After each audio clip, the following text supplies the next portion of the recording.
Hey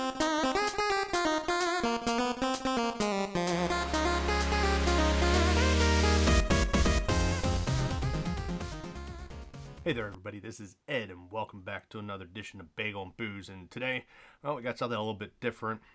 Not really much different. We're still reviewing booze, but we're doing a little mixing it up. We are going to do a twofer for today. We are doing not just one, we're going to do a second drink. Use the term drink, not beer, because we're going to be reviewing out seltzers. Our last episode for Sunny D, those were pretty damn good. Came across while we were shopping, found some more seltzers, decided to give these a try. They're from a local brewery here in Delaware. So without any further ado, I'm going to cut out. We'll go get the Beercam set up. We'll get seltzers set up, and we'll start our review. Today's seltzers, I keep wanting to say beers, they're not beers, but today's seltzers come from here in my own backyard of Delaware, from Smyrna, Delaware, specifically from Blue Earl. And what we got from them are two seltzers. They are their Orange Rocket and their Punch Rocket. I got everything correct there. We got double rockets. These are hitting into 10%, so it's pretty high for seltzer. The Orange Rocket first up, we've got, they call it an orange juice cocktail. I don't know why. It's a seltzer. According to the information, it's made with real orange juice, unlike our Sunny D, which was fake orange juice. This supposedly is real orange juice, lemon lime flavor, so it should give us a nice kind of effervescence, I guess, on there with the tint of orange. We'll be the judge of that.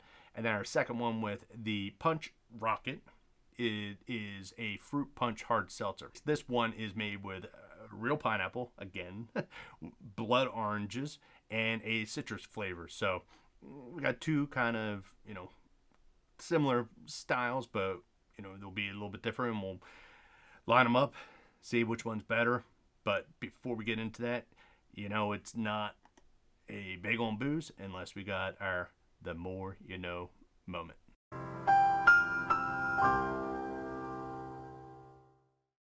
So when I bought these seltzers, I don't know, I guess part of me thought the Rocket or whatever, I guess, I don't know if it was half in the bag or whatever, but I saw it as PopRocks, the classic candy from the late 70s and early 80s, if you're around for it. Are you sure that it's okay for birds to be eating PopRocks? I mean, you'd think it would be bad for their teeth. Nah, that's just a suburban legend. Oh. Everybody kind of knows about PopRocks, whether you're young, old, what have you. But I guess they're probably most known for their role in urban legends that, if you eat them with soda, your stomach's going to explode, or that they were responsible for the death of an actor called John Gilchrist. Oh, who the hell is John Gilchrist? Well, this clip may help refresh your mind. He won't eat it. He hates everything. He likes it. Hey, Mikey! More about the impact of the urban legends, in a little bit. But while PopRocks didn't really officially debut until 1976, they can actually trace their origin back some 20 years earlier. And this is when, in 1956, General Foods chemist William A. Mitchell accidentally discovered him while he was trying to design an instant soft drink. What he was trying to do was he's trying to cram carbon dioxide directly into a solid that can then be dissolved in water to make a soda-like beverage. The powder didn't act the way that he had hoped, and like any good chemist, he decided to taste the powder some substance. Not that we condone here on Bagel and Booze trying chemical experiments without knowing what they're going to do to you, but in any event, he discovered that when you pop these into your mouth, and when it reacted with the heat and the moisture of your saliva, it basically dissolved the chunks, and you got this popping sensation that came into play. So despite this, they just kind of remain more of a novelty that Mitchell would make small batches for friends and family. With that, he goes and files a patent, and he just goes and moves on to invent some other really iconic foods in the next 20 years before it's released. A year later, in 1957, he invents Tang. And then his other two big famous ones are in 67. He invents not only Jello, but he also invents Cool Whip. All in all, he was employed for about 35 years at General Foods, and over that course of time, he holds about 70 different patents on various foods. Pop Rocks just kind of, sits in anonymity, for about 20 years, and it's in the early 1970s that Pop Rocks finally becomes relevant again. And this is when a new General Foods VP by the name of Herman Neff tours Mitchell's facility in Tarrytown, New York, and is offered a handful of the stuff. Suffice it to say, he was super impressed of this. He wanted it to be made and marketed, and in 1974, they decided to do a small promotional campaign where they released it out with bags of chips. That went off very well, and then in 1975, they test marketed again. I think it was like someplace in Arizona. It was this focus group that in 1975 that really sold the General Foods executives because it tested super well in the focus groups, and they finally released it out in 1976. And their goal is to try to just release it out into the Midwest and gradually expand it into the East. Suffice to say, that really didn't work because it's estimated that within 2 weeks of its release that 90% of the Midwest area had tried it. And the gradual rollout was pretty much kind of spoiled because Pop Rocks becomes the hottest smuggle since Coors in the early 70s was shipped east before it was licensed to be sold in any state beyond the Mississippi River. But in any event, kids and parents were both involved in this whole process, and these packs back in the day only sold for about 15 to 25 cents, but they were getting as much as like $1 a pack. I think New York Times did like an article in 1978, and they even said like if you factored it out, if you put it in and applied it in, I don't know, I guess drug terms, you were getting about $80 a kilo up to like $200 a kilo. So this demand obviously is out there. General Foods, they had only made this stuff in small batches up until this point, and with the demand that was there, they had to create this stuff by the ton. They never really kind of fully developed the process. Suffice it to say, this demand was a high risk for the workers who made the Pop Rocks because basically they were, dealing with, temperatures up to about 300 degrees of molten candy, and then they would inject into it carbon dioxide under a pressure of about 600 pounds per square inch.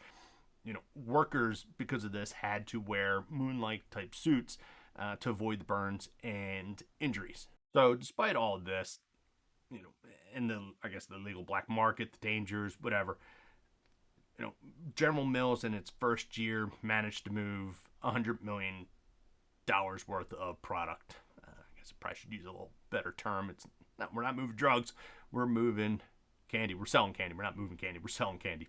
And with that, they say like at one point at the heyday in 1978, when it was probably its highest peak, they were producing about 5 million pounds of this candy, which equated to about 2.5 billion pouches at 3 different factories. Just as quickly as the Pop Rocks exploded onto the scene, they fade away just as fast when a year later in 1979, General Foods would see about a 24% decline in sales, and with them eventually pulling the product in around 1982, 1983. And what caused this? The company's official stance was that it was poor sales due to a flood of competitor products, and that into the market, and that the product itself had a very short shelf life. Don't buy that for a second. It's the urban legends. We didn't have the internet prior to that, so nobody knew or could really debunk the stuff, but it definitely had to do something with the urban legends of exploding stomachs and the death of Mikey from Life. Sales plummeted so bad that in 1979 that the execs pull out all the stops, and they put out full page ads in 45 major newspapers for the tune of $500,000, which in today's terms is roughly about $2.1 million. It's a whole hell of a lot of money to spend to debunk a myth. No internet, so you got no way to do it. In addition, General Foods also sent out like some 50,000 letters, again, no internet, to the U.S. school principals, and even sent the inventor himself, William Mitchell, on a speaking tour to do damage control and talk about the ins and outs and how it's really safe and carbon dioxide just going to give you a bad bellyache at worst. But that still didn't work, and they even unsuccessfully tried in 1980 to enlist Mikey himself to shoot another PopRocks commercial. Not to really stop the bleeding, and General Foods finally pulls the plug in, like I said, 1982, 1983, but that didn't fizzle it out as a candy because a company named Carbonated Candy Ventures bought the rights to PopRocks some like 3 or 4 years later, and their ownership changes a few times, and they're now sit with a Spanish company called Zeta Especial. So, that is kind of the history of PopRocks in a nutshell. I drink and I know things. Okay, so we're going to go ahead and get this poured out. I even have my, official Blue Earl glass. Not often that I have the glass that matches up with the brewer of what we're sampling out, but I guess being local, I had that luxury. So, I don't know, I guess between the two, I'll just start with the orange. It's closest to me. We'll go ahead and get this poured out. So we got our orange rocket poured out, and I was actually kind of expecting it to be clear like a seltzer, but it's not. It's got the coloring of a beer. So we'll go ahead, get the old sniff test. We'll give it the old, got everything all falling down over here. We'll give it the old sniff test. We'll give it the old taste test to see how it shapes up. So right off the bat, I definitely do get that orange. Get, I guess, like the Sunny D. I get more of that kind of, a little bit of tangy smell. I do get flavor of more of the, I don't know, lemon, more of the lime. But there's a little something extra that is in there. So let's go ahead and give it the old taste test off of this.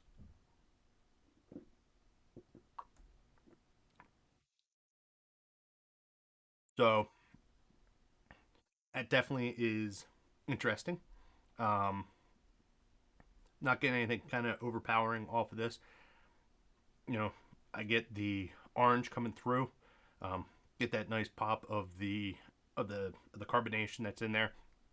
Very subtle on the lemon and lime taste that's there. I guess something with this stuff with the carbonation, what have you, the whole process. When I get the orange that's in the beer, it definitely gives me that kind of tang, reminiscent smell. I don't know, it's just me. But in any event, this is very well balanced. I get a little puckering off of the lemon. I feel it more as I drink a little bit more of it, but it sets up very well. I guess from a beer rating on this one, I'm gonna have to compare it to the other one, but I'll give this one, give it 5. I really cannot find much wrong off of this one. It goes well, just like the Sunny D in last episode. That one had a little bit of like that something extra flavor that I couldn't really put my finger on. This one, I taste the orange, I taste the lemon and lime, not as much, but it's in there. It's a nice subtle hint that comes into play. So I'm going to set it up, and we will give this one out a 5. So because I got 2 of these to review, and I got one Blue Earl glass, and I want my beer going flat, getting warm, or I should say my seltzer going flat and getting warm, we're going to do a double Will It Chug. Like I said, this is probably not going to be the best episode. I'm not going to do too well at the end of this thing, but we got our first of 2 that we're going to find out if this will chug. So we still got about a half a glass on this drink. I keep wanting to say beer. It's not beer, it's seltzer, or as they refer to it as orange cocktail. So we're going to bottoms up and find out if it chugs.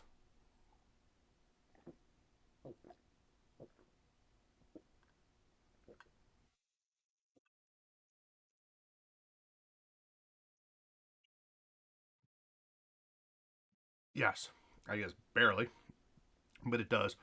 Woo! That is a rush of orange and the lemon lime flavor coming just straight at me.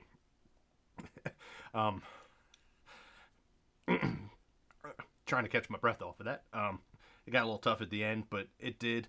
Obviously, you got hit, and I think that was the other thing, that orange and lemon lime flavor was starting to really push through. But all in all, we got it in there. It was pretty freaking intense with the that extra kind of sourness, the lemon lime taste that kind of hit in there. But it's going to happen when you take a whole lot of the drink at one time. So I guess now that we know this one will chug, let's get up the Rocket Punch. I think that's what it was. I'm going to screw it up. Yes, Punch Rocket, not Rocket Punch. Punch Rocket. And we'll give that one our taste test review. I drink and I know things. So we got our Punch Rocket poured out, and as you can see, this one got slightly different coloring than our other drink. This one a little tough to see, but here in the studio, it's got a slight, kind of pinkish tinge to it. Attribute that out to the pineapple and the blood orange coloring that comes in play. Again, with the seltzer, I always kind of picture these things as more clear, but it's nice to see something with a little bit of color to it. So let's go ahead and we'll get this one tasted as well. Sniffed and tasted. So we got our Fruit Punch Premium Hard Seltzer. On this one, not really getting much of a sniff test to it. It's very plain. I'm actually getting no smell to it, unlike their other orange, where I kind of got those flavors right off the bat. I'm just not getting any real smell. So let's see what we get in the taste test.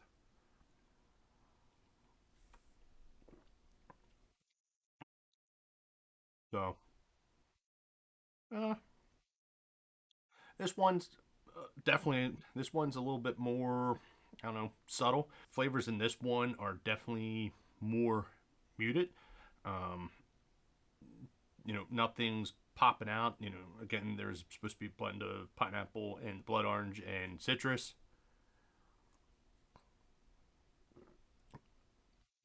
I do get that pineapple flavor. I do get a little bit of the orange in there. I guess some of the other citruses that are in there, but this one is not as forward, as bold flavors as we did with the other one. This one's not hitting the mark just as much as the as our first one did. Kind of a little disappointed.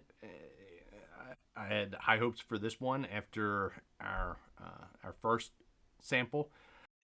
Yeah, I put my put our orange rocket back up there, but yeah, this one is not doing it as much for me.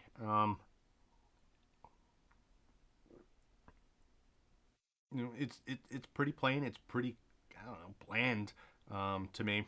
Had wanted a little bit more of a flavor profile for this, so we got another one to benchmark it against. So with this one, I guess not hating, not loving it.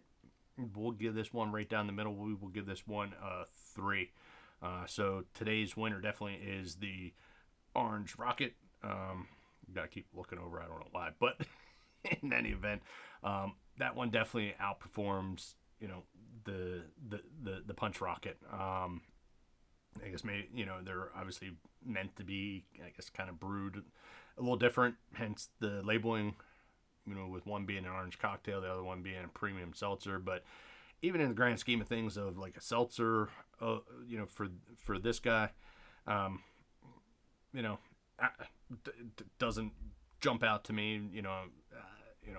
It's nothing wrong with it. It's very kind of smooth that goes on that. So all in all, the orange is definitely better than the punch. That's it. So just like the other one, we got to find out if this one will also chug. It's going to be interesting to find out if anything changes in the flavor profile. Maybe we'll boost it up, score a little bit, but once we get a whole bunch of it in at one time, maybe it's something, we get a different flavor profile for that. So let's find out if this one will chug.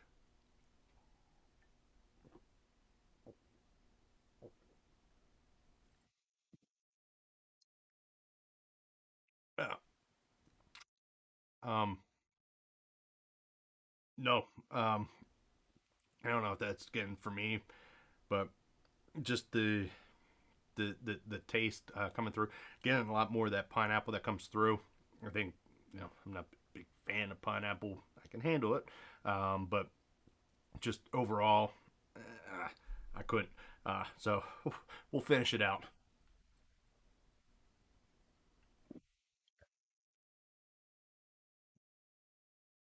Even that was a struggle. Obviously, I guess in my grand scheme of things, this one is not chuggable. Um, I guess there's the blood orange coming through. Um, um, it definitely kind of hits you off of that. So the orange chuggable, punch not so chuggable. Between the two, just not a huge fan of it. It's serviceable. Given a choice between the two, I'm going to go the orange every time. So with that, these are done. I'm done. We're done. And again, I thank you for tuning in for this episode of Bagel and Booze. We'll catch you later. Thanks all.